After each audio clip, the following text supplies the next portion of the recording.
Quem acompanha a política com um olhar mais atento, um olhar profissional, como é o caso dos jornalistas, como é o nosso caso, sabe exatamente o que acontece quando se dão apoios políticos, né? Quando isso acontece principalmente em eleições onde existe o segundo turno, como aconteceu agora no Brasil.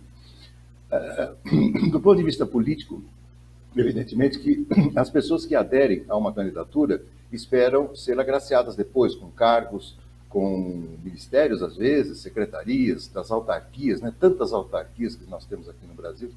Mas existe um outro tipo de adesão, que é aquela adesão feita por economistas, personalidades do mundo artístico, enfim, por empresários. Esses são os apoios, melhor dizendo, de ocasião. Acontece que, para quem está liderando as pesquisas, sempre isso é muito cômodo, é muito fácil, porque há uma presunção de que a vitória deve acontecer e aí esse apoio será revertido em algum tipo de benefício. É difícil que a pessoa dê um apoio, enfim, uma pessoa que represente algo na sociedade, em nível nacional, é difícil que esse apoio seja puramente espontâneo. Bom, aí o que nós tivemos? O candidato Lula se transformou em presidente eleito e foi passar férias na Bahia, descansou, bateu papo, fez os primeiros contatos e quando desembarcou em Brasília, fez o que deveria ter feito, é verdade.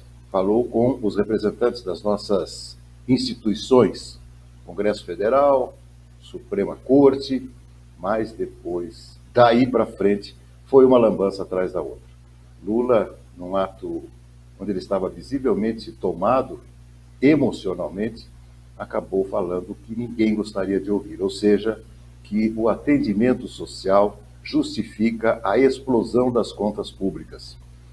Olha, deste anúncio para cá, vários apoiadores, principalmente da área econômica, simplesmente se distanciaram. Um deles, inclusive, chegou a dizer que o Lula 3 se parece mais com a Dilma 2. E o que aconteceu com a Dilma 2?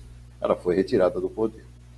Como se não bastasse, o Lula não ouviu seus conselheiros e acabou aceitando uma carona de uma pessoa condenada da Lava Jato, um empresário conhecido por ser investigado e condenado da Lava Jato. Ora, nada pior do que nem começar o governo requeitar a questão das investigações da Lava Jato, na qual vários integrantes do governo Lula, do governo Dilma, foram empresários também, é bom que se diga, mas eles acabaram sendo condenados pela operação conduzida pelo ex-juiz Sérgio Moro.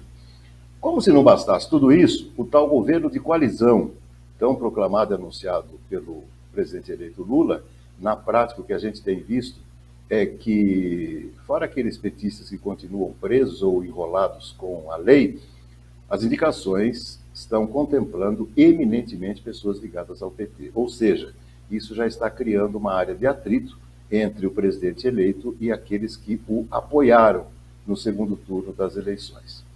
O PT tem uma filosofia própria, é verdade, é bom que se diga, e já está colocando as manguinhas de fora antes mesmo de sentar com os outros partidos e promover definitivamente um governo de coalizão que seria bom para toda a nação, inclusive para pacificar o nosso país, que, como vimos ontem, ainda continua bastante tumultuado. Lula, aproveite para refletir um pouco aí na Turquia. Quando voltar aqui no Brasil, terá muito trabalho pela frente.